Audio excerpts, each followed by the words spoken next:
Excusez-moi, mademoiselle. Parlez-vous russe? Le vieil homme à la table 12 lui demanda dans un russe parfait. La serveuse leva les yeux de la table qu'elle était en train de nettoyer, surprise par la question. Oui, monsieur, je parle russe. Que puis-je faire pour vous? Elle répondit couramment en russe, sans hésitation. Le restaurant se tut, les autres clients la regardant avec stupéfaction. Mon Dieu, murmura un homme d'affaires assis à proximité. Comment connaît-elle le russe? Ce qu'aucun d'entre eux ne savait, c'est que cette simple serveuse avait autrefois été un officier supérieur du renseignement militaire. La pluie tambourinait contre les fenêtres du bureau du général Marcus Blackwood au quartier général du Pentagone, tandis qu'il fixait la pile de rapports de plainte sur son bureau en acajou. À 58 ans, ce vétéran décoré de 3 guerres avait vu suffisamment de politique militaire pour savoir quand quelque chose n'allait vraiment pas.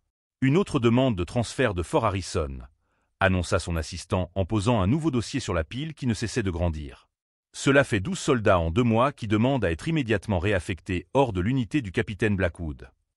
Marcus sentit sa mâchoire se crisper.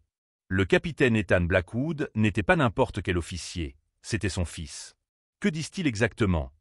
Demanda Marcus, même s'il redoutait la réponse. Les mêmes plaintes, monsieur. Punitions excessives, environnement hostile, exigences déraisonnables. Certains parlent même de violence psychologique. Ces mots frappèrent Marcus comme des coups physiques. Il avait élevé Ethan pour qu'il soit honorable, pour qu'il protège ceux qui étaient plus faibles que lui. Après la mort de Sarah dans cet accident de voiture, alors qu'Ethan avait 12 ans, Marcus avait essayé d'être à la fois père et mère. Il avait enseigné à son fils le devoir, l'honneur et le leadership par le service, et non par la domination. « Monsieur, il y a autre chose », poursuivit son assistant à contre-cœur. 3 soldats ont déposé des plaintes officielles auprès de la police militaire. Ils demandent une enquête sur la conduite du capitaine Blackwood pendant les exercices d'entraînement. Marcus se leva et se dirigea vers la fenêtre, regardant la ligne d'horizon de Washington. Son reflet montrait un homme dont les cheveux gris acier avaient gagné chaque mèche au cours de décennies de commandement au combat. Il avait commandé des milliers de soldats, les avait menés à travers des situations impossibles et n'avait jamais perdu sa boussole morale. Mais apparemment, il avait échoué dans la mission la plus importante de sa vie, élever son fils. Général, le commandant de la base a appelé. Il propose de régler cette affaire discrètement. Transférer le capitaine Blackwood à un poste administratif, laisser les choses se calmer. Préserver la réputation de la famille. Marcus se retourna brusquement. Et laisser un comportement potentiellement abusif se poursuivre? Absolument pas. Alors que voulez-vous faire, monsieur? Toute enquête officielle sur votre fils sera rendue publique. Les médias s'en donneront à cœur joie. Marcus se rassit et prit une photo sur son bureau. Ethan en uniforme d'apparat lors de la remise des diplômes à West Point, debout fièrement à côté de son père. Le jeune homme sur cette photo rêvait de servir son pays avec honneur. Qu'était-il advenu de ce garçon idéaliste? Je dois connaître la vérité, dit Marcus calmement. Mais je ne peux pas compter sur l'objectivité d'une enquête officielle. Trop de gens le protégeront parce qu'il est mon fils, ou le crucifieront pour la même raison. Son assistant fronça les sourcils. À quoi pensez-vous, général? Marcus resta silencieux pendant un long moment, son esprit passant en revue toutes les possibilités. Puis, lentement, une idée dangereuse commença à prendre forme. Et si quelqu'un pouvait observer directement le comportement du capitaine Blackwood, sans qu'il sache qu'il est surveillé? Monsieur, vous ne suggérez pas. Je suggère que la seule façon d'obtenir la vérité est de la voir de mes propres yeux. Marcus se leva à nouveau, sa décision prise. Prévoyez-moi 2 mois de congé personnel, à compter de maintenant. Général Blackwood, que comptez-vous faire exactement? Marcus regarda son reflet dans la vitre sombre. D'ici demain, ce général distingué aux cheveux gris devrait disparaître. À sa place apparaîtrait quelqu'un de complètement différent, assez jeune et assez anonyme pour se glisser inaperçu dans Fort Harrison. Je vais découvrir quel genre de leader j'ai réellement formé, dit-il d'un ton sinistre. Et si ces rapports sont vrais, je vais y mettre fin moi-même. Le lendemain matin débuterait la mission la plus dangereuse de la carrière du général Marcus Blackwood. Infiltrer l'unité de son propre fils pour découvrir si le garçon qu'il avait aimé et formé était devenu le genre d'officier contre lequel Marcus avait passé toute sa carrière à lutter. La vérité, quelle qu'elle soit, allait tout changer. 3 semaines plus tard, Marcus se tenait aux portes de Fort Harrison, ne ressemblant en rien au général distingué qui avait quitté Washington. Des maquilleurs professionnels avaient rajeuni son visage, foncé ses cheveux gris en brun et ajouté des cicatrices réalistes. Son dossier militaire indiquait désormais « Sergent Jake Morrison », un soldat de 32 ans transféré d'une mission à l'étranger. Le colonel Patricia est, seule personne à connaître sa véritable identité, l'accueillit à l'entrée de la base. Elle était l'amie de confiance de Marcus depuis 20 ans et avait accepté de l'aider après avoir lu elle-même les rapports de plainte. « Ta nouvelle identité est solide », lui murmura-t-elle alors qu'il se dirigeait vers les casernes. Jake Morrison a servi en Afghanistan, mais son unité était classée secret défense. C'est une couverture parfaite pour toute connaissance militaire que tu pourrais accidentellement révéler. Marcus acquiesça, s'habituant à son nouvel uniforme. Les galons de sergent lui semblaient étranges après avoir porté des étoiles sur les épaules pendant des décennies. Quelle est la situation actuelle dans l'unité d'Ethan? Mauvaise. 2 autres soldats ont demandé leur transfert cette semaine. L'un d'eux a été hospitalisé hier après s'être effondré pendant ce que le capitaine Blackwood a appelé un « entraînement de motivation ». Le gamin a couru pendant 4 heures d'affilée en tenue complète sous une chaleur de 32 degrés Celsius. Marcus se sentit mal. 4 heures? Ce n'est pas un entraînement, c'est une torture. Il y a pire. Le soldat qui s'est effondré? Le soldat Tommy Chen, 19 ans, première affectation. Le gamin faisait de son mieux, mais apparemment, il n'était pas assez rapide selon les critères de votre fils. Ils arrivèrent à la caserne où Marcus allait séjourner. Le colonel et lui remit ses papiers d'affectation. Vous faites désormais partie de la compagnie Alpha, 3e section. Le capitaine Blackwood prendra le commandement demain à 6 heures pour les exercices sur le terrain. Marcus regarda les documents. Dans moins de 12 heures, il allait retrouver son fils pour la première fois depuis 8 mois. Ethan ne le reconnaîtrait pas, mais Marcus observerait chacun de ses gestes, chacune de ses décisions, chacune de ses interactions. « Colonel, j'ai besoin que vous me promettiez quelque chose », dit Marcus avec sérieux. « Peu importe ce que vous voyez ou entendez, n'intervenez pas à moins que la vie de quelqu'un ne soit réellement en danger. J'ai besoin d'observer son comportement naturel. » Compris. Mais Marcus, et si ce que vous découvrez est aussi grave que le suggèrent les rapports? Et si votre fils est vraiment devenu tout ce que nous combattons? Marcus regarda par la fenêtre en direction du terrain d'entraînement où, le lendemain, il ferait semblant d'être un simple soldat sous le commandement de son fils. Alors je ferai ce que tout bon officier ferait. Je l'arrêterai. Cette nuit-là, Marcus resta éveillé dans son lit étroit, entouré de jeunes soldats qui n'avaient aucune idée qu'il dormait à côté d'un général 3 étoiles. Il écouta leur conversation discrète sur l'entraînement du lendemain, entendit l'inquiétude dans leur voix lorsqu'ils mentionnèrent le capitaine Blackwood. Le soldat Rodriguez, dans la couchette voisine, murmura à son ami. « J'ai entendu dire que le capitaine Blackwood avait obligé Jenkins à faire des pompes jusqu'à ce qu'il vomisse hier. Tout ça parce que ses bottes n'étaient pas assez brillantes. » Une autre voix répondit. « Mon cousin a servi sous les ordres de différents officiers. Il dit que la plupart des capitaines ne se comportent pas comme ça. Il dit que les bons leaders vous encouragent, ils ne vous démolissent pas. » Marcus ferma les yeux, se remémorant les leçons qu'il avait essayé d'enseigner à Ethan quand il était enfant. Il lui avait expliqué que le véritable leadership consistait à protéger ses hommes, à les aider à devenir plus forts, à gagner leur respect par l'équité et la compétence. Toutes ces leçons avaient-elles été oubliées? Ses longs déploiements et ses absences avaient-ils créé un fils qui confondait la peur avec le respect, la cruauté avec la force? À 5h30, le réveil sonna. Marcus sortit de sa couchette avec l'efficacité acquise au cours de ses 35 années dans l'armée, mais s'efforça de bouger un peu plus lentement, comme quelqu'un de moins expérimenté.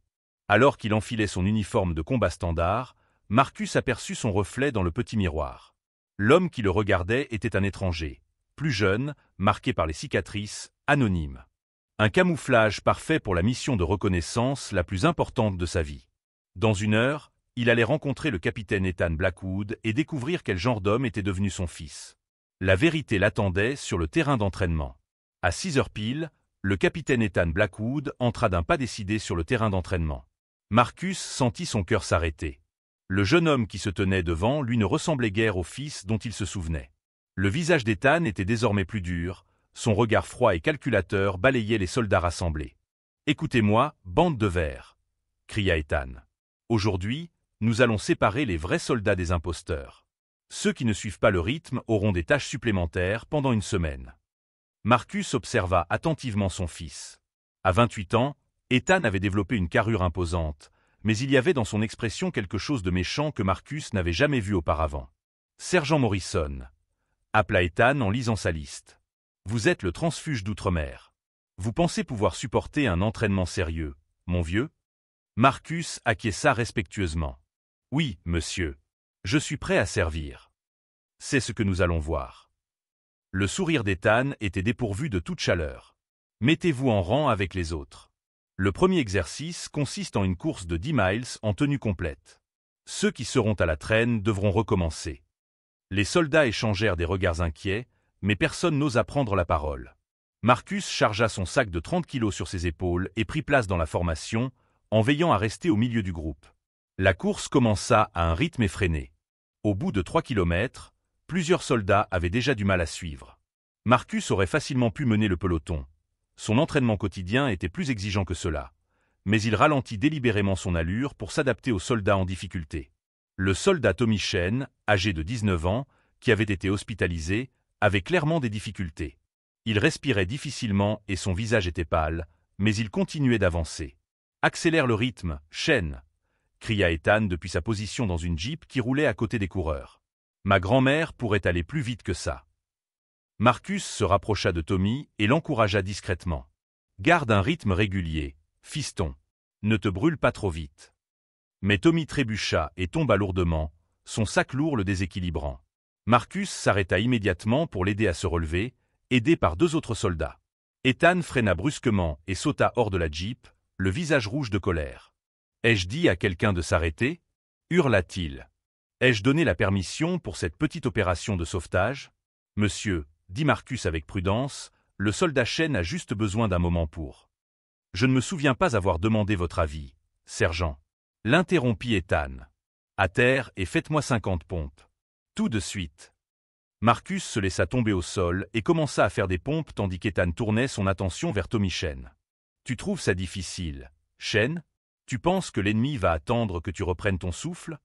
Ethan attrapa le sac à dos de Tommy et le jeta dans la boue.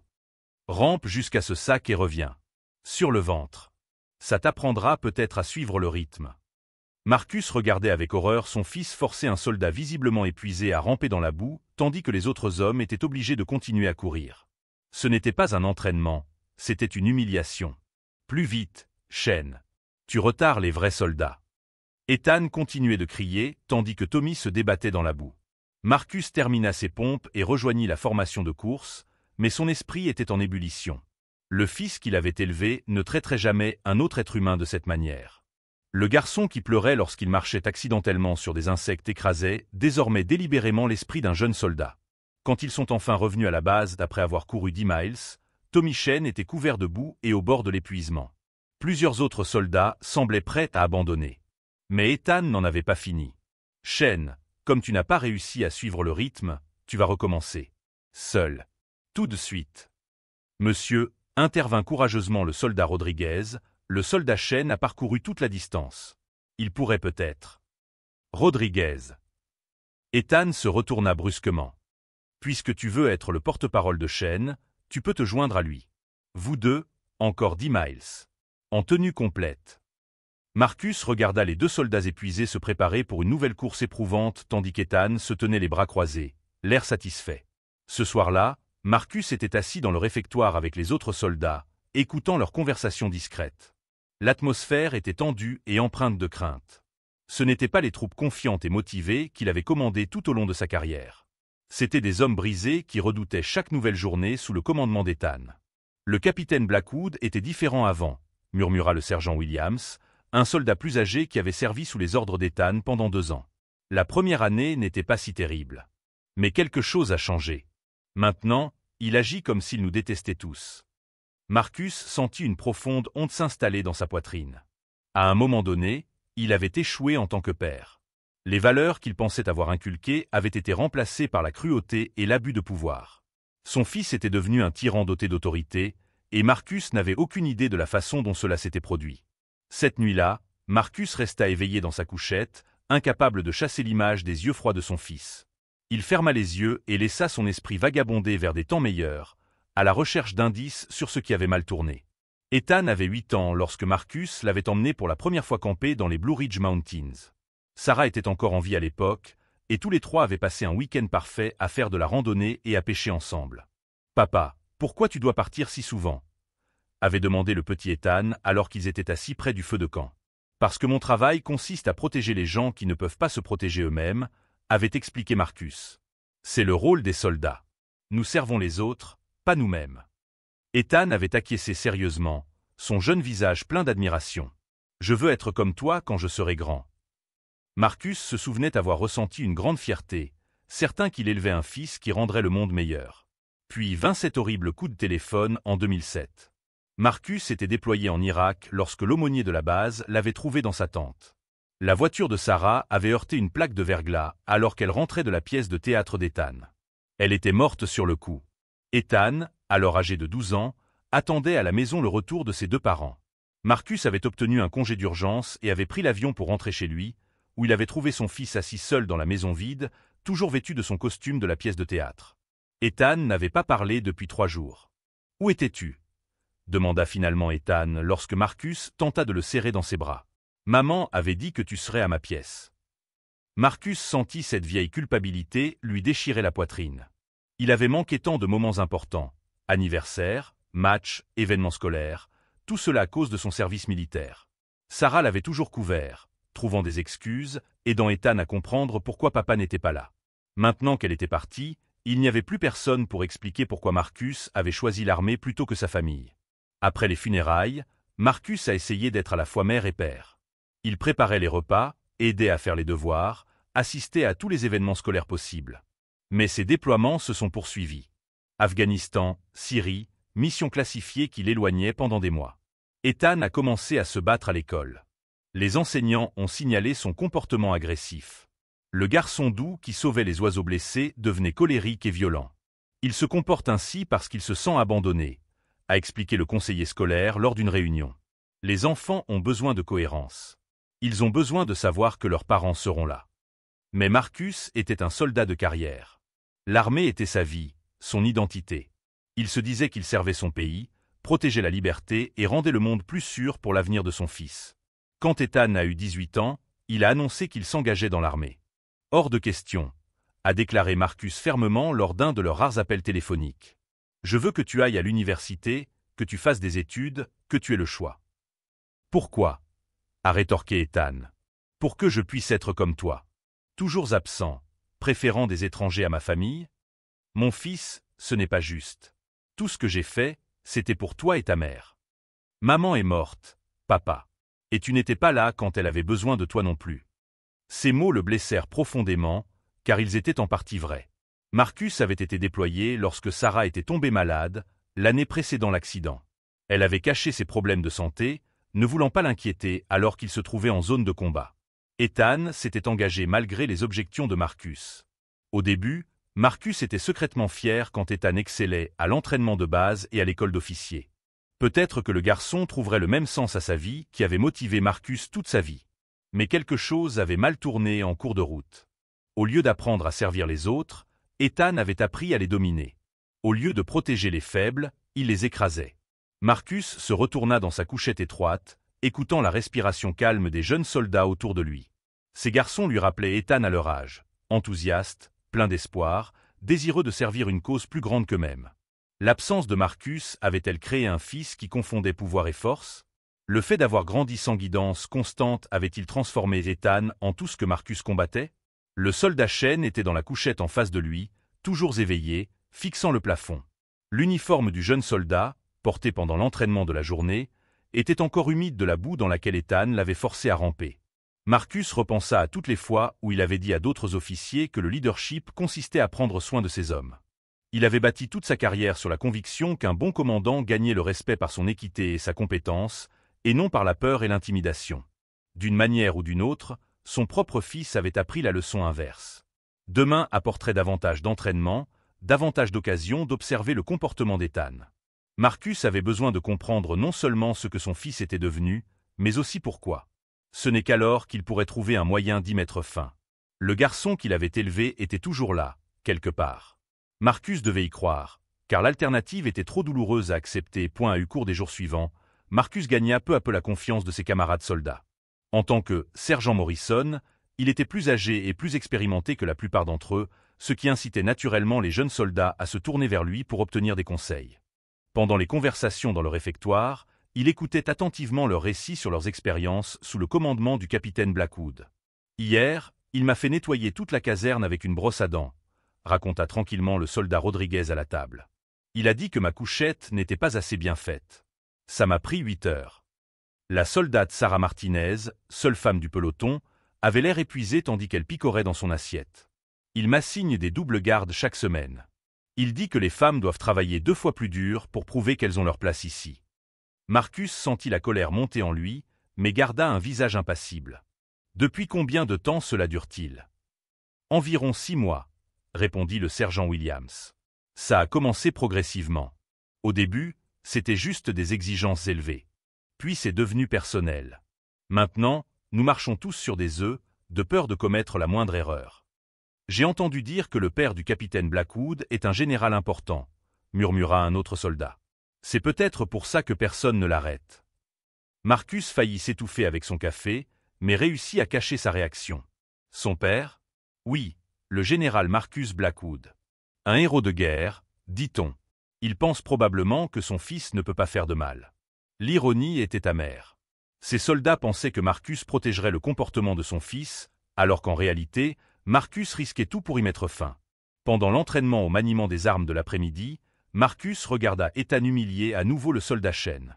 Le jeune soldat avait du mal à remonter son fusil assez rapidement pour répondre aux exigences impossibles d'Ethan. « Pathétique !»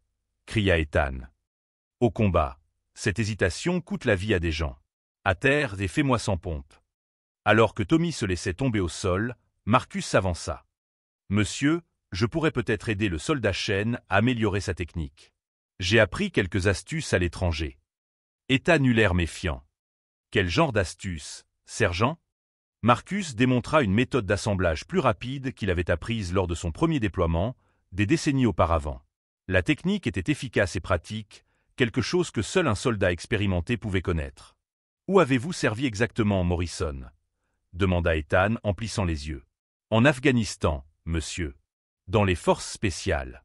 La plupart de mes missions sont classées confidentielles. » Ce n'était pas tout à fait un mensonge. Marcus avait commandé des unités d'opération spéciales, mais pas en tant que sergent Morrison.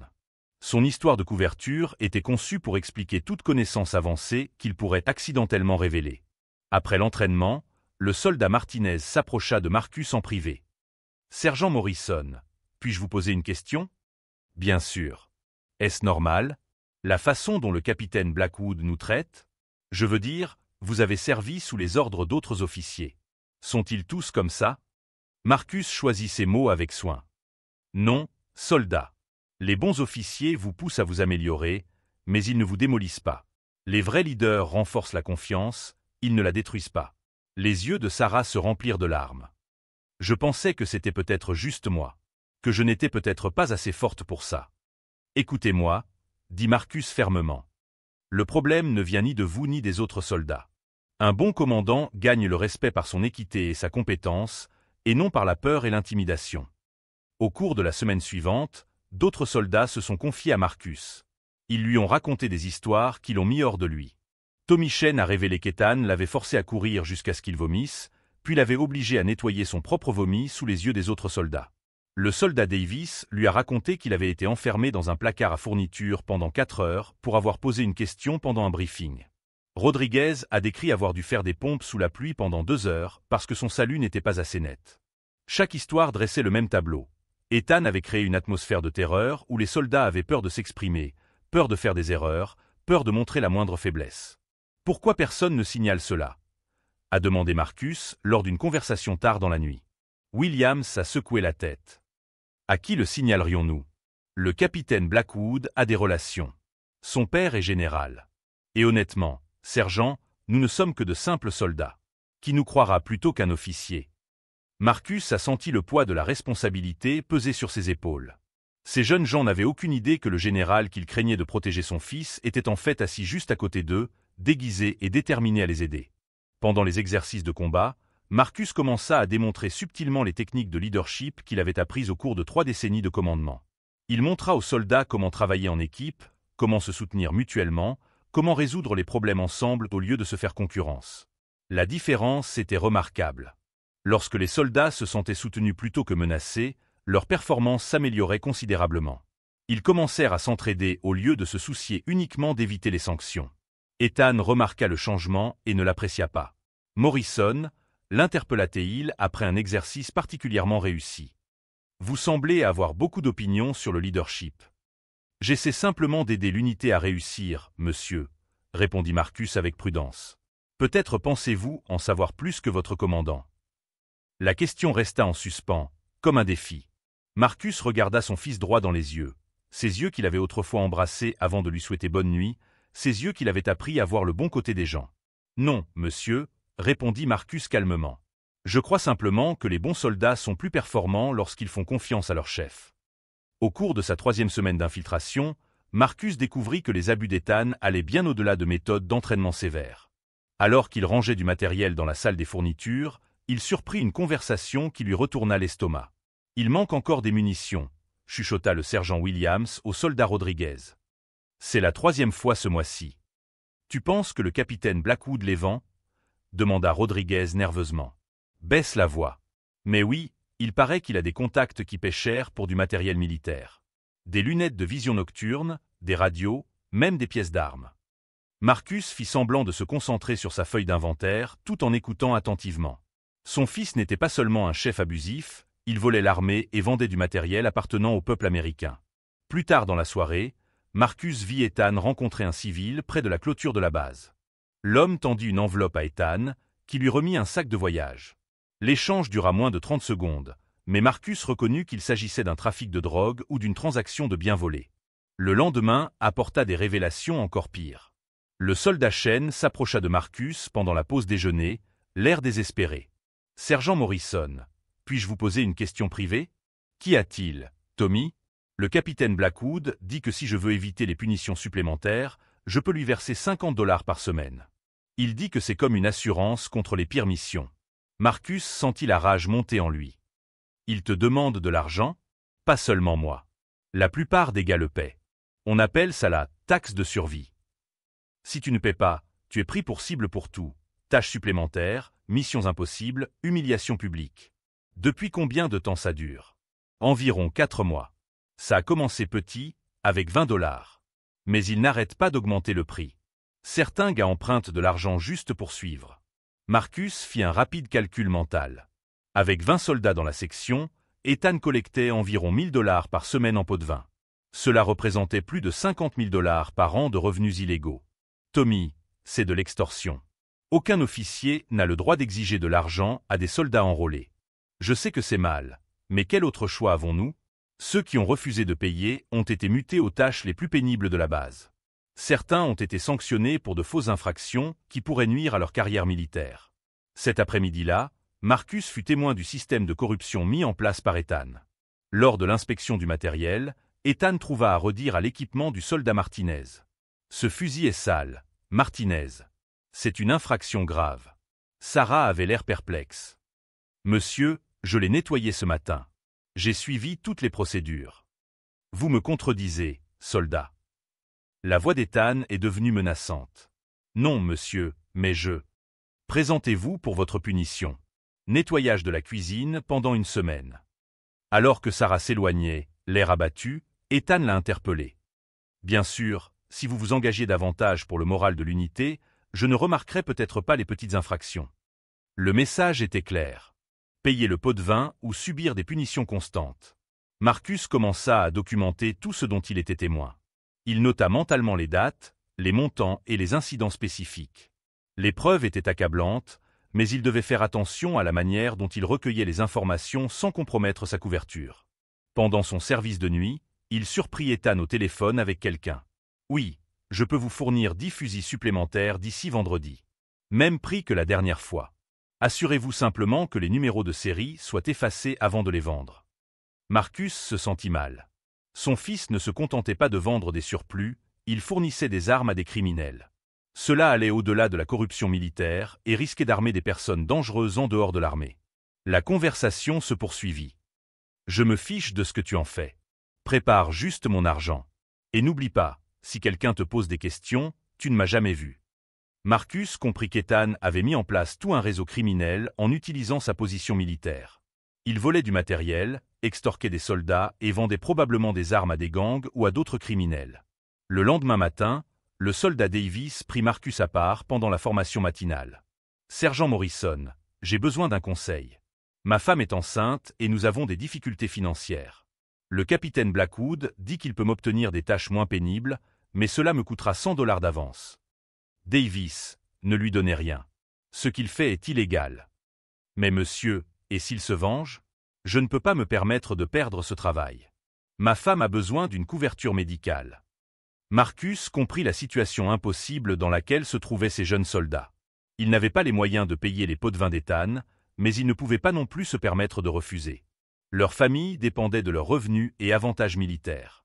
Ce soir-là, Marcus s'assit seul et tenta d'assimiler tout ce qu'il venait d'apprendre.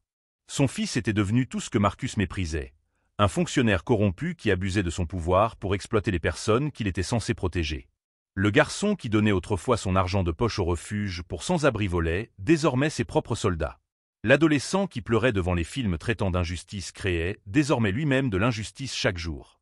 Marcus repensa au serment qu'il avait prêté 35 ans plus tôt, lorsqu'il était devenu officier: « Je soutiendrai et défendrai la Constitution des États-Unis contre tous les ennemis, étrangers et nationaux. » Son propre fils était devenu un ennemi national de tout ce que l'armée représentait. Le temps de l'observation touchait à sa fin. Bientôt, Marcus devrait décider quoi faire des preuves qu'il avait rassemblées. Ce choix détruirait sa famille, mais laisser les choses continuer détruirait des soldats innocents et nuirait à l'armée qu'il avait servi toute sa vie. La justice exigeait qu'il agisse, même si cela signifiait sacrifier la personne qu'il aimait le plus. Le point de rupture survint lors d'un exercice de simulation de combat dans les bois. Le soldat Davis avait souffert d'hypoglycémie toute la matinée. Son diabète nécessitait une surveillance attentive, mais il avait peur de demander des pauses sous le commandement sévère d'Ethan. Marcus observait nerveusement Davis trébucher pendant la marche, ayant clairement du mal à rester concentré. Lorsque Davis s'effondra finalement près d'un ruisseau, la réaction d'Ethan fut immédiate et cruelle. « Debout, espèce de soldat pathétique !» cria Ethan. « C'est exactement pour cela que nous devons éliminer les faibles. » Monsieur, Marcus s'avança, incapable de rester silencieux plus longtemps. Le soldat Davis est diabétique. Il a besoin de soins médicaux, pas d'une punition. Ethan se retourna, le visage rouge de colère. « Ai-je demandé votre avis médical, sergent Morrison? » « Non, monsieur, mais ignorer une urgence médicale pourrait le tuer. La seule chose qui tue les soldats au combat, c'est la faiblesse et un mauvais commandement, » rétorqua Ethan. Peut-être que si Davis n'était pas choyé tout le temps, il serait plus fort. Marcus sentit ses 35 années d'expérience en matière de commandement bouillonner en lui. « Monsieur, avec tout le respect que je vous dois, ce n'est pas ainsi que fonctionne un bon commandement. Le travail d'un commandant consiste à connaître les capacités de ses soldats et à les utiliser efficacement, et non à les punir pour des problèmes médicaux qu'ils ne peuvent contrôler. » Les autres soldats regardèrent avec stupéfaction Marcus défier directement leur capitaine. Personne n'avait jamais osé tenir tête à Ethan avec autant d'audace. « Vous semblez avoir des opinions bien arrêtées sur le leadership, Morrison. Dites-moi, qu'est-ce qui fait de vous un tel expert? » Marcus choisit ses mots avec soin, s'inspirant des leçons qu'il avait essayé d'enseigner à Ethan des années auparavant. « J'ai appris de commandants qui comprenaient qu'un leadership basé sur la peur crée des unités faibles. Les soldats sont plus performants lorsqu'ils font confiance à leurs officiers, lorsqu'ils savent que leur chef se soucie de leur bien-être. La confiance. » Ethan rit amèrement. La confiance fait mourir les gens. La peur les maintient en vie. Ces soldats doivent savoir que l'échec a des conséquences. Il y a une différence entre les conséquences et la cruauté, monsieur. Les bons leaders poussent leurs hommes à exceller, mais ils ne brisent pas leur morale dans le processus. Ethan s'approcha, sa voix devenant menaçante. « Et où avez-vous appris ces théories sur le leadership? Parce que pour moi, elles semblent faibles et dépassées. » Marcus repensa à toutes les conversations qu'il avait eues avec le jeune Ethan au sujet des valeurs militaires. Il se souvenait avoir enseigné à son fils que la force venait du fait de protéger les autres, et non de les dominer. « Je l'ai appris d'un commandant qui m'a enseigné que la véritable force venait du fait d'élever les autres, et non de les rabaisser. Il disait que n'importe quel imbécile avec un grade pouvait faire peur aux soldats, mais que seuls les vrais leaders pouvaient les rendre courageux. » Pendant un instant, quelque chose a vacillé dans les yeux d'Ethan. Une brève reconnaissance des mots qu'il avait déjà entendus. Mais cela a rapidement disparu, remplacé par une colère froide. « Eh bien, ton ancien commandant avait tort, » a déclaré Ethan d'un ton neutre. « Nous sommes dans le monde réel, pas dans un manuel d'entraînement qui fait du bien. Les soldats qui ne supportent pas la pression ne méritent pas de porter l'uniforme. Vous pensez donc que l'humiliation fait de meilleurs soldats? » insista Marcus. Vous pensez que voler votre propre peuple fait de vous un leader? Vous pensez qu'extorquer de l'argent à des soldats qui essaient de subvenir aux besoins de leur famille fait de vous quelqu'un de fort? Les mots restèrent suspendus dans l'air comme un défi. Plusieurs soldats eurent le souffle coupé. Personne n'avait jamais accusé le capitaine Blackwood de corruption de manière aussi directe. Le visage d'Ethan devint blanc, puis rouge. Qu'est-ce que vous venez de dire? J'ai dit que les vrais leaders ne s'attaquent pas aux personnes qu'ils sont censés protéger, continua Marcus d'une voix calme mais intense. Ils ne vendent pas de matériel militaire pour leur profit personnel. Ils ne font pas payer aux soldats une taxe de protection pour éviter les sanctions. Vous portez de graves accusations, sergent. J'espère que vous avez des preuves. J'ai des yeux, monsieur. Et j'ai servi sous les ordres de suffisamment d'officiers véritables pour reconnaître la différence entre le leadership et l'intimidation. Ethan resta silencieux pendant un long moment, étudiant le visage de Marcus. Lorsqu'il reprit la parole, sa voix était froide et maîtrisée. Vous savez ce que je pense, Morrison? Je pense que vous êtes un fauteur de troubles qui remplit la tête de mes soldats d'idées dangereuses. Je pense que vous sapez la discipline de l'unité et que vous répandez des mensonges sur votre commandant. J'essaie de rappeler à ces soldats à quoi ressemble un bon leadership, répondit Marcus. Quelque chose qu'ils n'ont pas vu depuis des mois. Eh bien, voici à quoi ressemble un bon leadership, dit Ethan avec un sourire cruel. Vous êtes affecté au service des latrines pour le mois prochain. Toutes les toilettes, tous les urinoirs, tous les sols de toutes les salles de bain de cette base. Peut-être que nettoyer les toilettes vous apprendra à respecter l'autorité. Marcus acquiesça calmement. Oui, monsieur. Mais les punitions ne changent rien à la vérité sur le genre de leader que vous êtes devenu. Alors que l'exercice se poursuivait, Marcus aida le soldat Davis à obtenir les soins médicaux dont il avait besoin, tandis qu'Ethan fulminait à proximité. Les autres soldats regardaient Marcus avec un nouveau respect. Enfin, quelqu'un avait tenu tête à leur capitaine abusif. Mais Marcus savait qu'il avait franchi une ligne. Sa confrontation directe avait probablement aggravé la situation pour les soldats et avait définitivement compromis sa couverture. Ce soir-là, alors qu'il se préparait pour sa nouvelle punition, Marcus réalisa que son temps en tant que sergent Morrison touchait à sa fin. Bientôt, il devrait révéler son identité et faire face aux conséquences de ce qu'il avait appris au sujet de son fils. Au cours de sa 4e semaine d'infiltration, Marcus vit une occasion de faire preuve d'un véritable leadership lorsqu'un exercice d'entraînement tourna dangereusement mal. Ethan avait conçu une opération nocturne complexe qui nécessitait une coordination précise entre 3 équipes, mais sa planification était imparfaite et son système de communication inadéquat. L'exercice simulait le sauvetage d'otages dans un bâtiment encerclé par les forces ennemies. Ethan s'était mis en sécurité dans le poste de commandement tout en envoyant ses soldats dans ce qu'il appelait un scénario de combat réaliste. 20 minutes après le début de l'opération, tout a commencé à s'effondrer.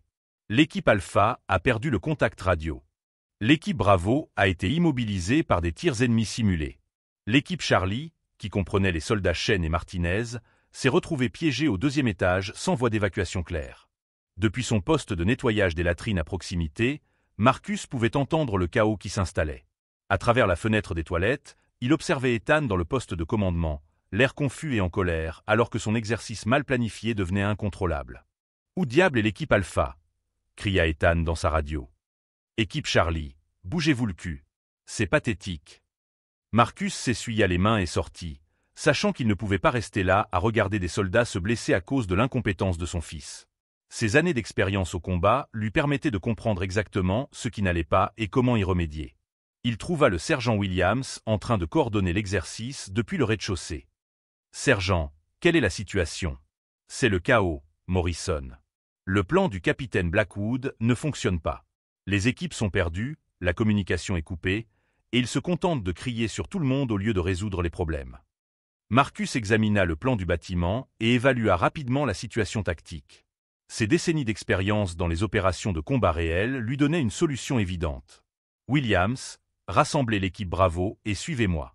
Nous devons créer une diversion du côté et pendant que l'équipe Charlie évacue par l'escalier ouest. » Mais Morrison, le capitaine Blackwood, n'a pas autorisé.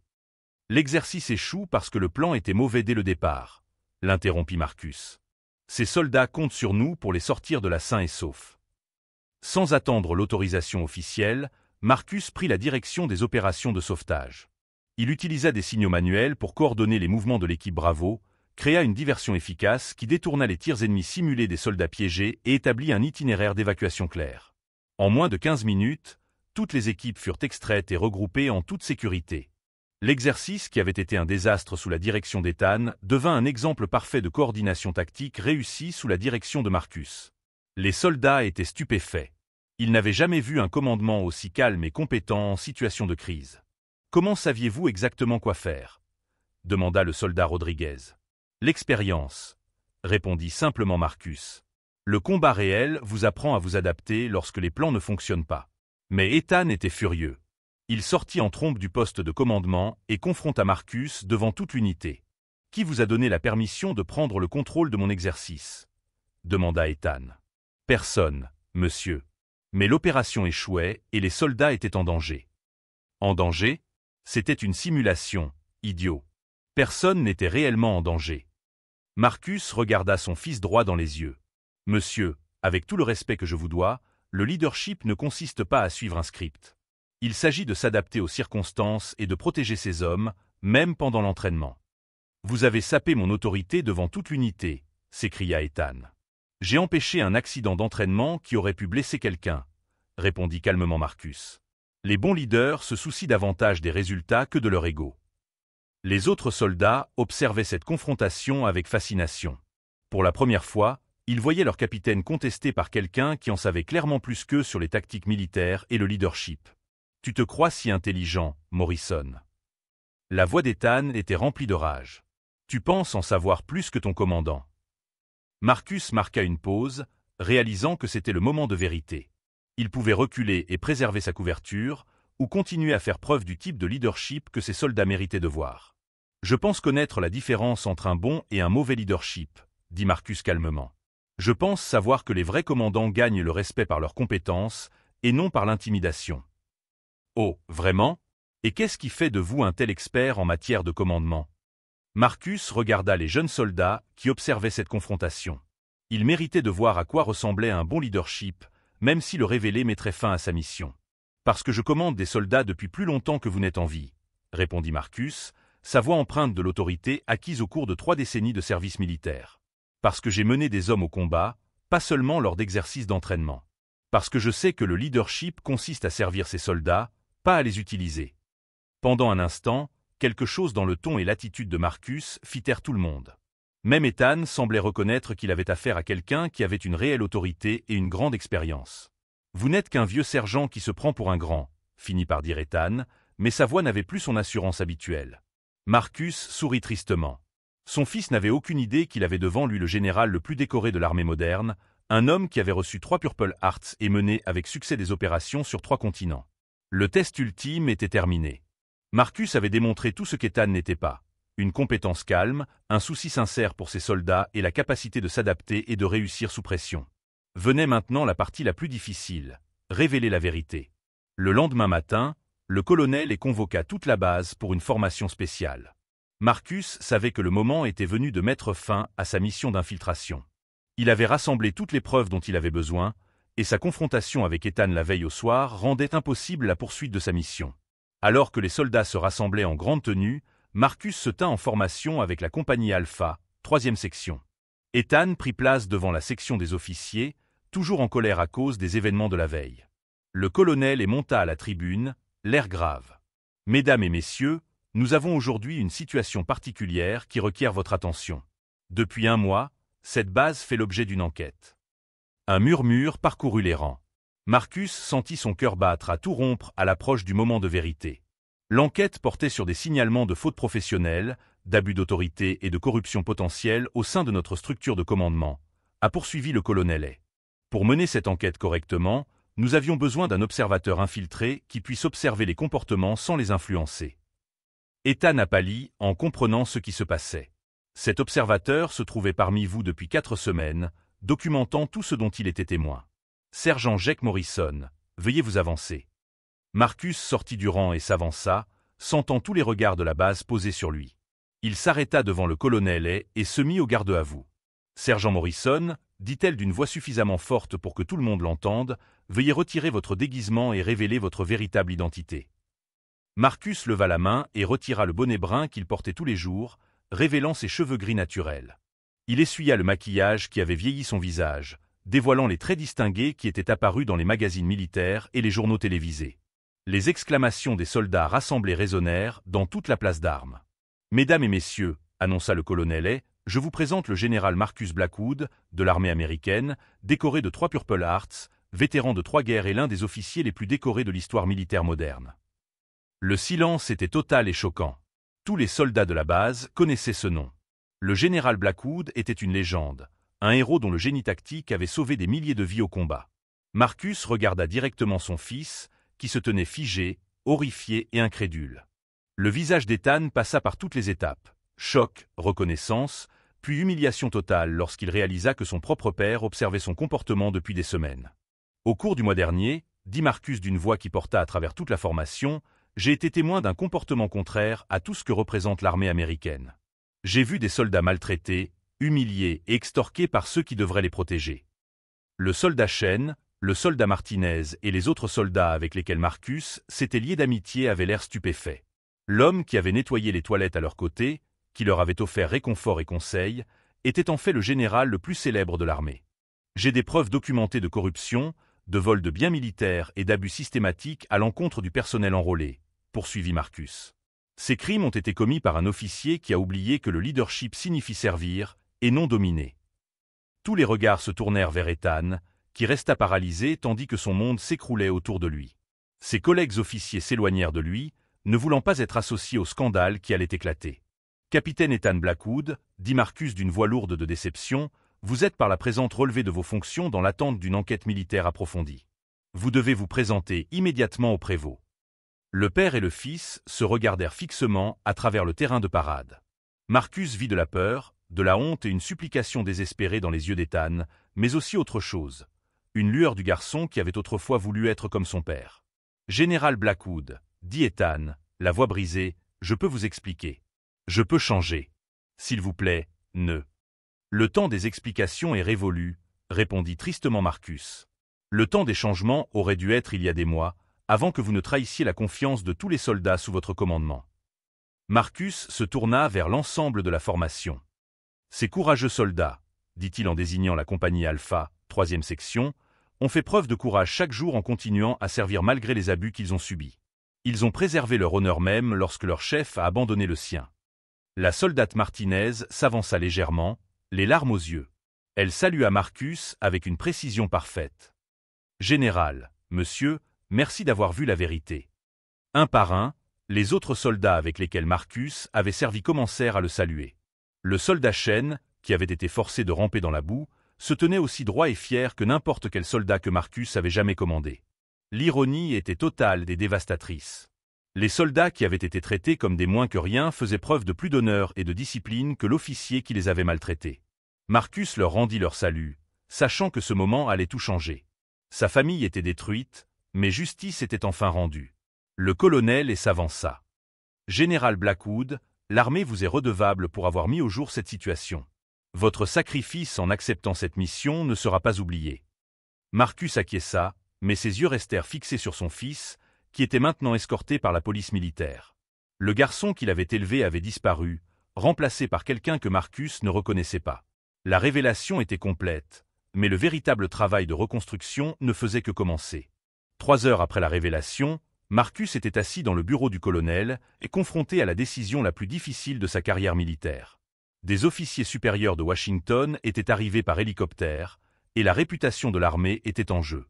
Le général Patricia Mills, supérieur hiérarchique de Marcus, étala des dossiers sur la table de conférence. « Marcus, nous avons un sérieux problème. Les preuves que vous avez recueillies sont accablantes, mais Ethan est votre fils. Cela crée des complications auxquelles nous n'avons jamais été confrontés auparavant. » Marcus examina les documents qu'il avait compilés pendant ces semaines d'infiltration. Photos de soldats blessés, enregistrements de transactions illégales, documents financiers montrant des paiements d'extorsion. Les preuves étaient accablantes. « Madame, les preuves parlent d'elles-mêmes. Le capitaine Blackwood a commis des crimes graves contre les soldats sous son commandement. »« Je comprends cela, » répondit le général Mills. « Mais nous devons également considérer la situation dans son ensemble. Vous êtes un héros national. Votre réputation a un poids énorme auprès du Congrès et du public. Si ce scandale venait à être rendu public, cela pourrait nuire au recrutement militaire et au financement pendant des années. » Le major général Robert Hay, conseiller juridique du Pentagone, se pencha en avant. Nous pourrions régler cela discrètement. Transférez Ethan à un poste administratif en Alaska. Donnez-lui une libération générale. Pas de poursuite pénale, pas de scandale public.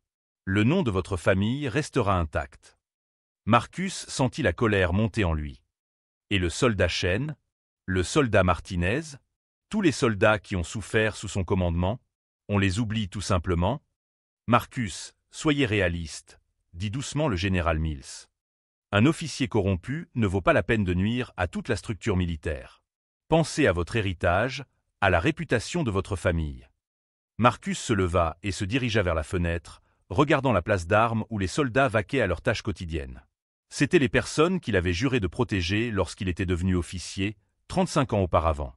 Général Mills, que feriez-vous si c'était votre fils? Honnêtement, je choisirais probablement la discrétion. Je protégerais ma famille et passerais à autre chose. Marcus se retourna pour faire face à la salle remplie d'officiers supérieurs. C'est là que nos opinions divergent. Mon fils est devenu exactement le genre d'officier contre lequel nous avons tous lutté tout au long de notre carrière. Si je le protège maintenant, je dis à tous les officiers corrompus de l'armée que les relations comptent plus que la justice. Le colonel ait pris la parole. Marcus, réfléchissez à ce que vous dites. Des poursuites pénales contre Ethan pourraient mettre fin à sa carrière de façon définitive. Il perdrait sa pension, ses avantages sociaux, tout. Il aurait dû y penser avant de commencer à voler ses propres soldats, répondit Marcus fermement. Ces jeunes gens faisaient confiance à l'armée pour les protéger. Au lieu de cela, ils ont eu un officier qui les a exploités à des fins personnelles. Le major général feuilleta les documents juridiques. Si nous engageons des poursuites pénales, cela deviendra un procès militaire public. L'attention des médias sera intense. Votre opération d'infiltration fera la une des journaux nationaux. Êtes-vous prêt à subir cet examen minutieux? Marcus pensa à la soldate Martinez, qui avait travaillé 2 fois plus alors qu'on lui disait qu'elle n'avait pas sa place dans l'armée. Il se souvint du soldat Chen rampant dans la boue sous le regard forcé des autres soldats.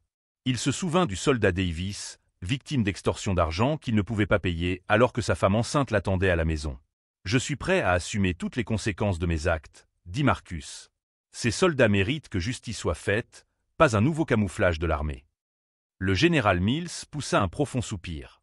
Marcus, je te connais depuis 15 ans.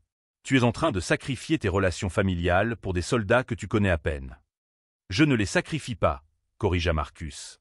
C'est Ethan qui les a sacrifiés lorsqu'il a choisi de devenir tout ce que je lui avais appris à ne pas être.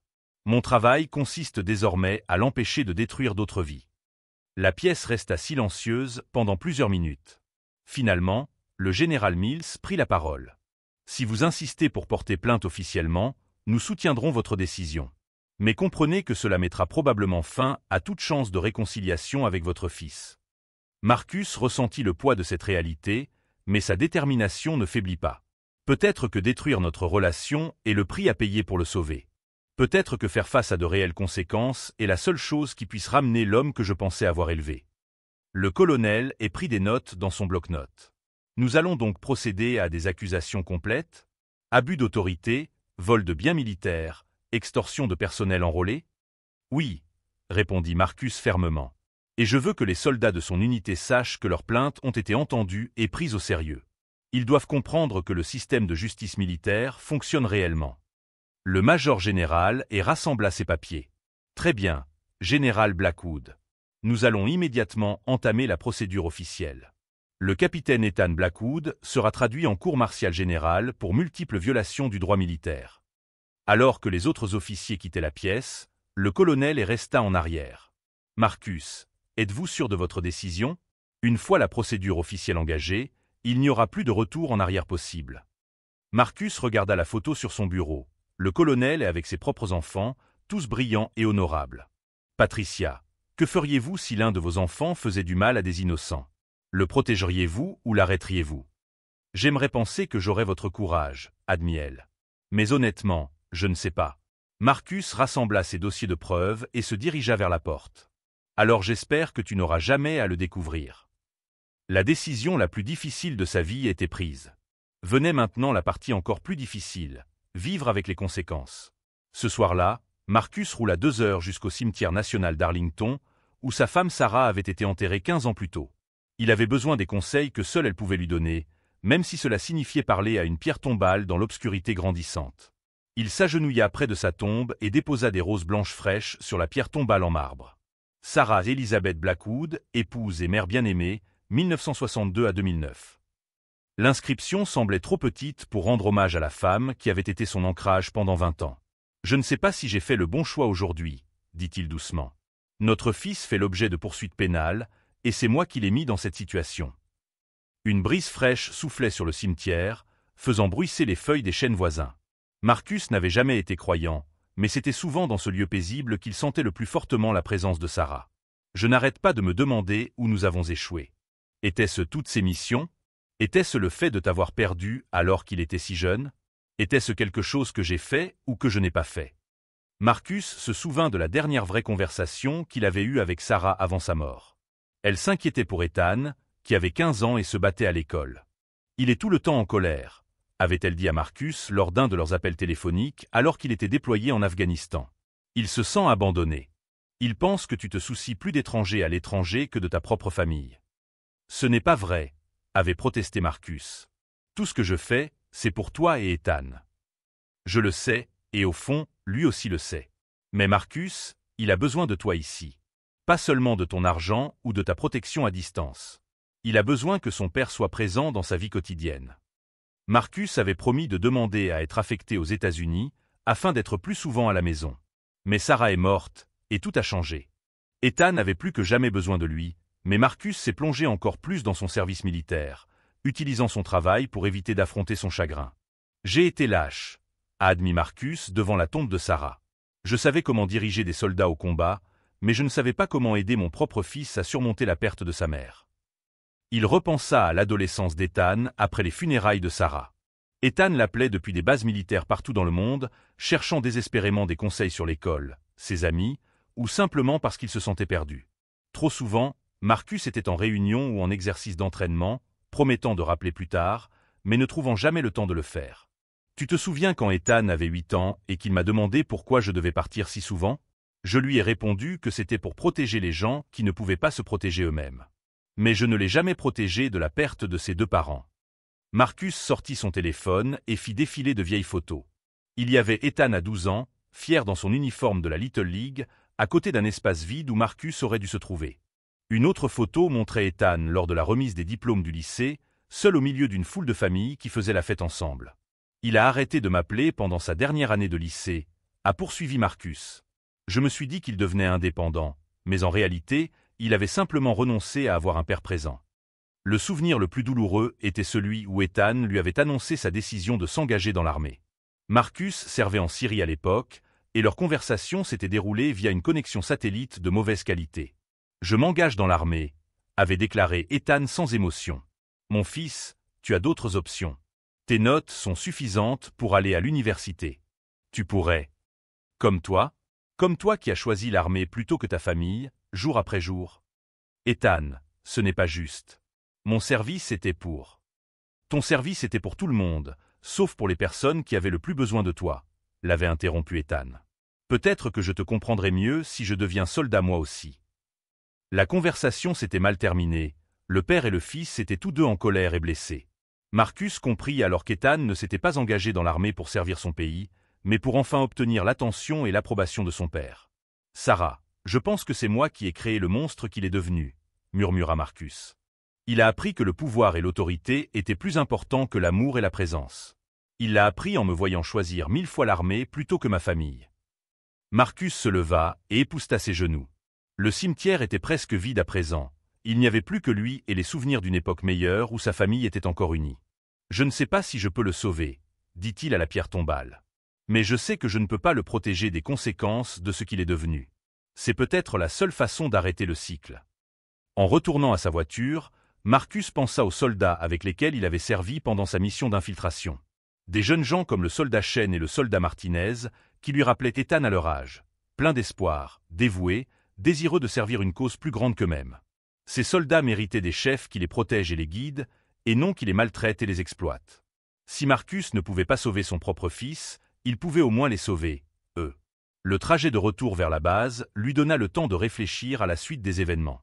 Demain commencerait le processus visant à tirer quelque chose de positif de cette situation douloureuse. Pour la première fois depuis des mois, Marcus avait l'impression d'être enfin le père que Sarah aurait voulu qu'il soit, même si cela signifiait perdre son fils pour le sauver. Le lendemain matin, Marcus entra dans une salle de conférence remplie des plus hauts responsables de l'armée. Le général Mills, le secrétaire à l'armée et plusieurs autres responsables avaient pris l'avion depuis Washington pour discuter des conséquences du scandale. Général Blackwood, commença le secrétaire Williams, nous avons examiné vos preuves contre le capitaine Blackwood. Les accusations sont graves et la cour martiale suivra son cours. Mais nous devons discuter des mesures à prendre pour limiter les dommages causés à la réputation de l'armée. Marcus avait passé toute la nuit à réfléchir à ce moment. Monsieur, j'ai une proposition qui pourrait transformer ce scandale en une opportunité de véritable réforme. Les officiers échangèrent des regards. Le général Mills se pencha en avant. Quel genre de proposition? Au lieu de simplement punir mon fils et de passer à autre chose, pourquoi ne pas utiliser cette affaire pour créer un nouveau programme? Un système de réhabilitation pour les chefs militaires qui ont perdu leur chemin? Le secrétaire Williams fronça les sourcils. Réhabilitation? Marcus, votre fils a commis des crimes graves. Les victimes veulent que justice soit faite, pas une thérapie pour leur agresseur. Je comprends cela, monsieur. Mais envoyer Ethan en prison militaire pendant 5 ans n'aide pas les futurs soldats qui pourraient être confrontés à des abus similaires. Cela ne corrige pas le système qui a permis que cela se produise. Marcus se leva et se dirigea vers un tableau blanc, où il dessina un schéma simple. Et si nous créions un programme de réhabilitation des dirigeants? Les officiers qui abusent de leur autorité seraient rétrogradés et affectés à des tâches directement liées aux anciens combattants blessés ou traumatisés par la guerre. Vous voulez récompenser les mauvais officiers en leur imposant des travaux d'intérêt général? Demanda le général Mills, sceptique. Non, madame, je veux les forcer à prendre conscience du coût réel du service militaire. Je veux qu'ils passent des mois à s'occuper de soldats qui ont tout sacrifié pour leur pays. Je veux qu'ils se souviennent pourquoi nous portons cet uniforme. Marcus commença à écrire les détails au tableau. Les participants perdraient leur grade et leur salaire. Ils travailleraient comme aides-soignants dans les hôpitaux pour anciens combattants, participeraient à des programmes d'aide aux soldats blessés et assisteraient les familles de militaires en crise. Pas d'autorité, pas de pouvoir, juste du service. Le secrétaire Williams étudia la proposition. Et vous pensez que cela changerait réellement leur comportement?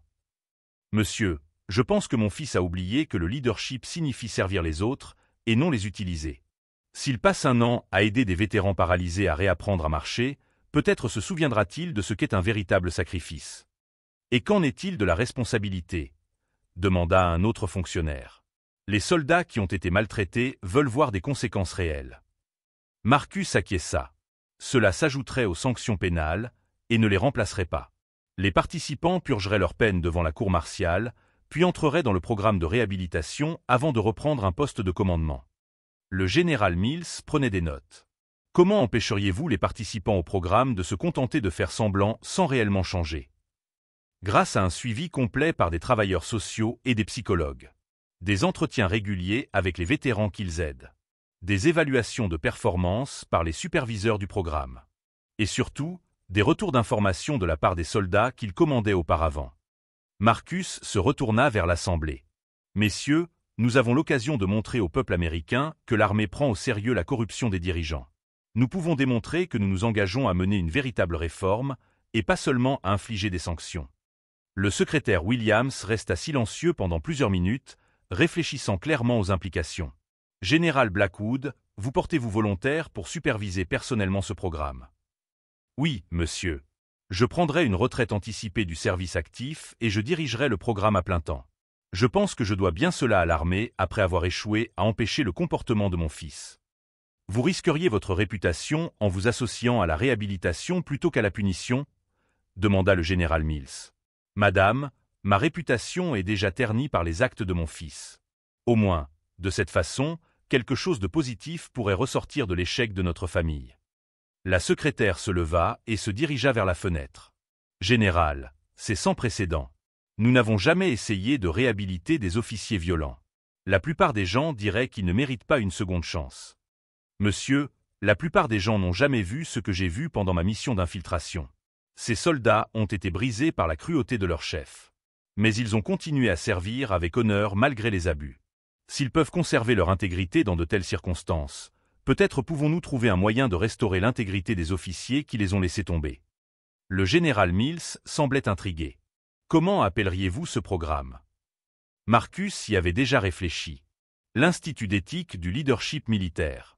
Il aurait deux objectifs: réhabiliter les officiers défaillants et former les futurs leaders à reconnaître et à prévenir les abus d'autorité. Et votre fils serait le premier participant? Oui, madame. Si le programme échoue avec lui, nous saurons qu'il doit être amélioré. S'il réussit, nous aurons la preuve que le changement est possible, même dans les pires cas. Le secrétaire Williams retourna à son siège. Général Blackwood, c'est soit brillant, soit complètement fou. Peut-être les deux. Monsieur, continuez à faire ce que nous avons toujours fait, c'est-à-dire punir les mauvais officiers et espérer que le problème disparaisse, ne fonctionne manifestement pas.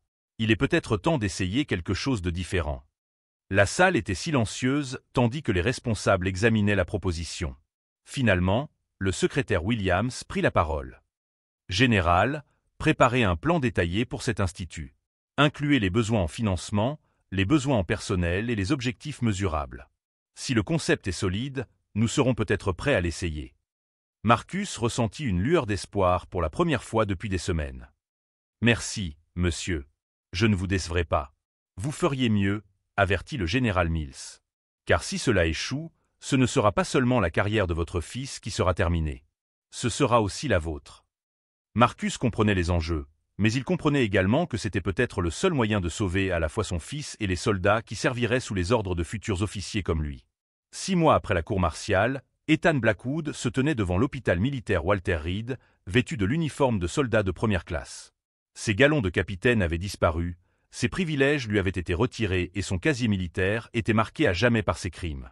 Marcus observait depuis l'autre côté du parking son fils se présenter pour son premier jour au programme de l'Institut d'éthique du leadership militaire. Il ne s'était pas parlé depuis le verdict, quand Ethan l'avait regardé avec une haine pure et l'avait accusé d'avoir détruit sa carrière. Le docteur Sandra Martinez, psychologue en chef du programme, accueillit Ethan à l'entrée de l'hôpital.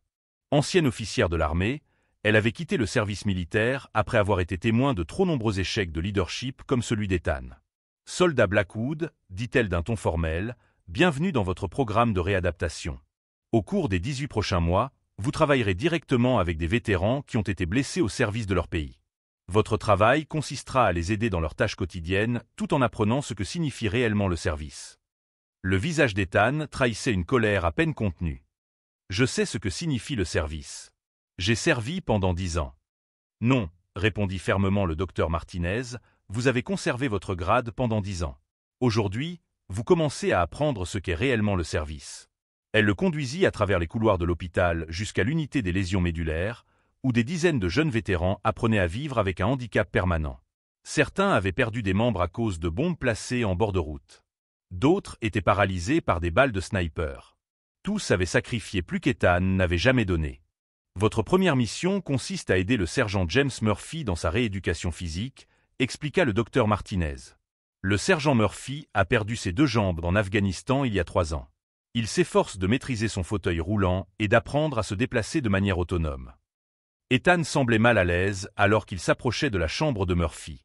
Le vétéran avait à peu près son âge, avec des bras puissants et un visage qui exprimait à la fois la détermination et la frustration. « Murphy, voici le soldat Blackwood.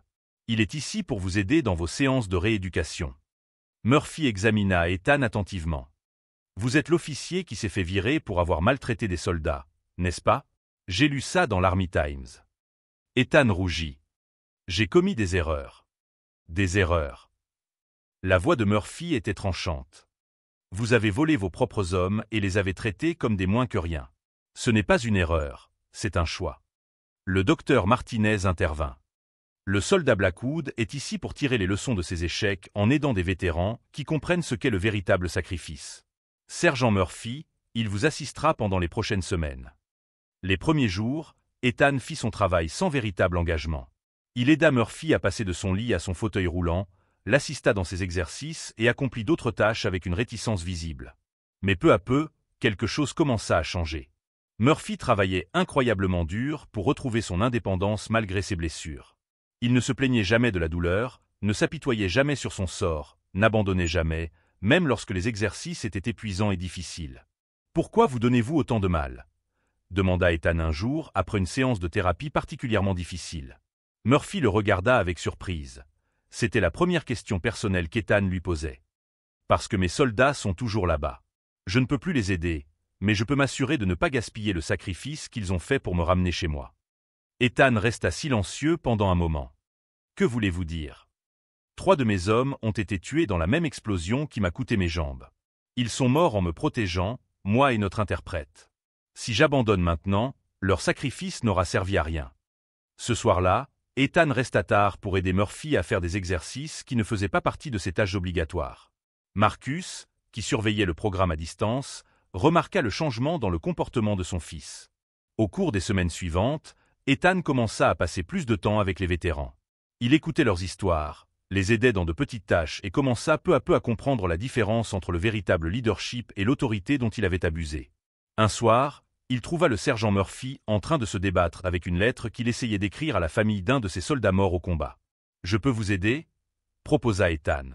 Murphy hésita, puis lui tendit la lettre.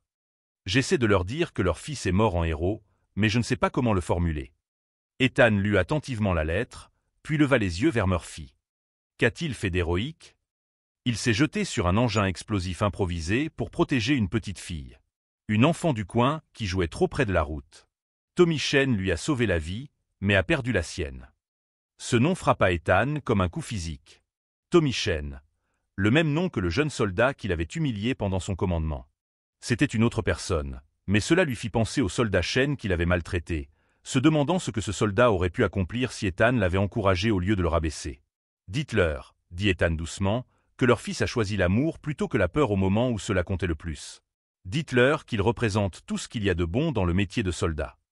Murphy observa le visage d'Ethan et y vit pour la première fois une émotion sincère.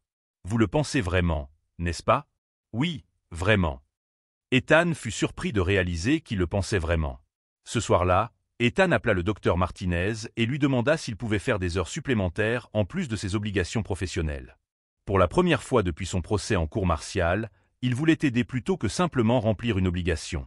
Marcus, en lisant le rapport d'étape du docteur Martinez plus tard dans la semaine, ressentit une petite lueur d'espoir. Son fils apprenait enfin ce que signifiait servir les autres au lieu de les utiliser. La transformation avait commencé, mais il restait encore un long chemin à parcourir. 18 mois après le scandale, l'Institut d'éthique du leadership militaire s'était étendu à 5 sites à travers le pays. Ce qui avait commencé comme une expérience visant à réhabiliter un officier corrompu était devenu un modèle pour la réforme militaire à l'échelle nationale. Marcus se tenait dans son nouveau bureau au siège de l'Institut, examinant les demandes d'autres branches de l'armée qui souhaitaient mettre en œuvre des programmes similaires. Les réussites étaient remarquables, mais aucune n'avait plus d'importance à ses yeux que la transformation dont il avait été témoin chez son propre fils. Le colonel entra dans son bureau avec un épais dossier. « Marcus, j'ai les derniers rapports d'évaluation des participants à notre programme. Les résultats sont impressionnants. » Marcus ouvrit le dossier et examina les statistiques. Taux de réussite de 93%. 87% des participants ont repris avec succès des fonctions de commandement sans incident. Ces chiffres sont meilleurs que ce que nous espérions. La clé semble être la composante de service direct, observa le colonel. Obliger les leaders qui ont échoué à s'occuper de vétérans blessés change leur perspective d'une manière que les punitions traditionnelles ne pourraient jamais égaler. Marcus acquiesça, pensant au travail récent d'Ethan. Son fils avait passé les 6 derniers mois à aider à mettre en place un nouveau programme pour les familles de militaires confrontés au syndrome de stress post-traumatique. Le capitaine colérique et cruel d'il y a 2 ans était en train de devenir quelqu'un que Marcus reconnaissait à peine, et qui ressemblait enfin au fils qu'il avait toujours espéré élever. « Comment se débrouille le soldat Martinez dans son rôle d'instructeur » demanda Marcus. Le colonel sourit. « Elle est extraordinaire. Le fait qu'elle enseigne le leadership aux nouveaux officiers a une importance particulière, car ils savent ce qu'elle a enduré sous un mauvais commandement.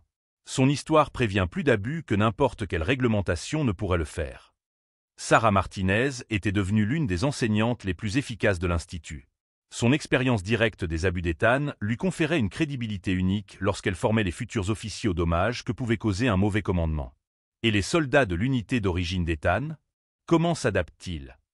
Mieux que prévu.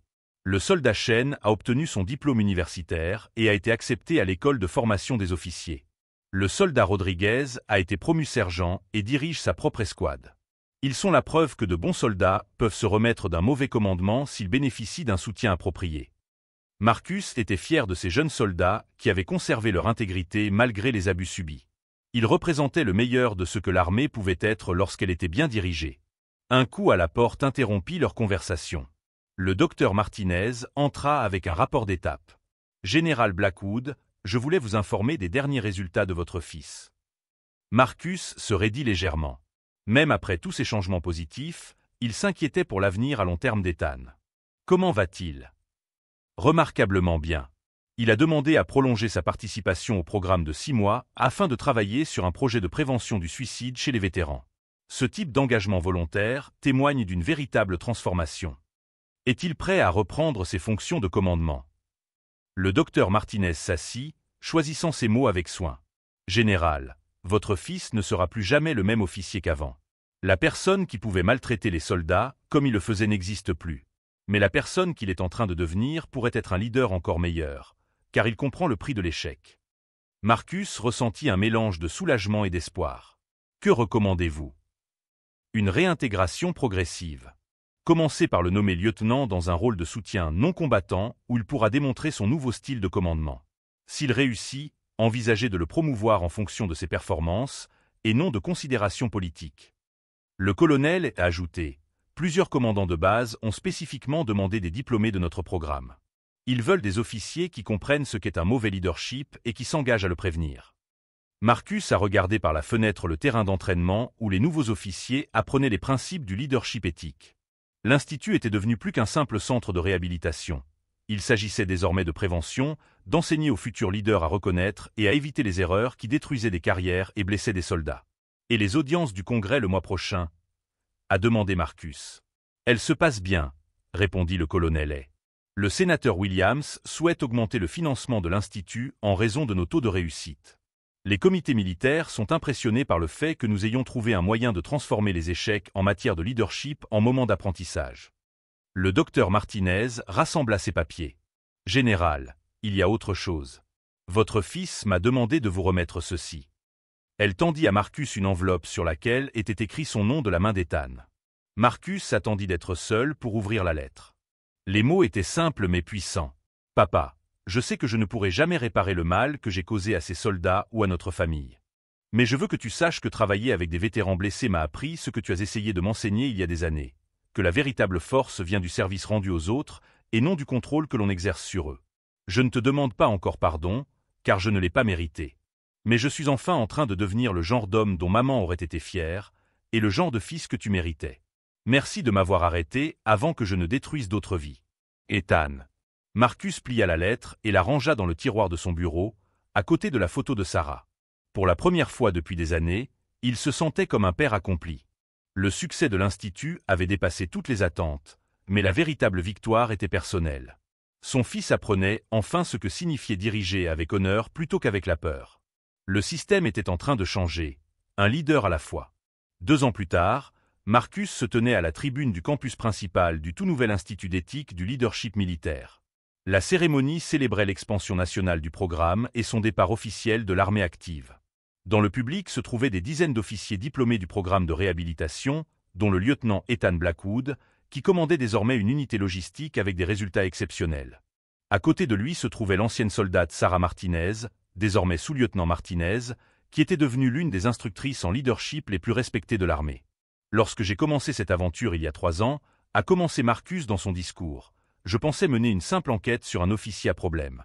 Je n'aurais jamais imaginé que cela conduirait à des changements fondamentaux dans la manière dont l'armée aborde les échecs en matière de leadership. L'auditoire comprenait des responsables militaires, des représentants du Congrès, et surtout, des soldats dont la vie avait été transformée par le travail de l'Institut. Le soldat Chen, désormais sergent Chen, était assis au premier rang, arborant fièrement son diplôme universitaire. L'Institut a prouvé quelque chose d'important, a poursuivi Marcus. Les gens peuvent changer lorsqu'on leur donne la motivation et le soutien nécessaires. Les mauvais leaders ne naissent pas mauvais, ils s'égarent. Notre travail consiste à les aider à retrouver le chemin du service. Après la cérémonie, Marcus a traversé le campus avec Ethan, qui avait demandé à s'entretenir en privé avec lui. Ils se sont arrêtés devant un jardin commémoratif dédié aux soldats morts au service de leur pays. « Papa, dit Ethan doucement, Je ne t'ai jamais remercié comme il se doit pour ce que tu as fait.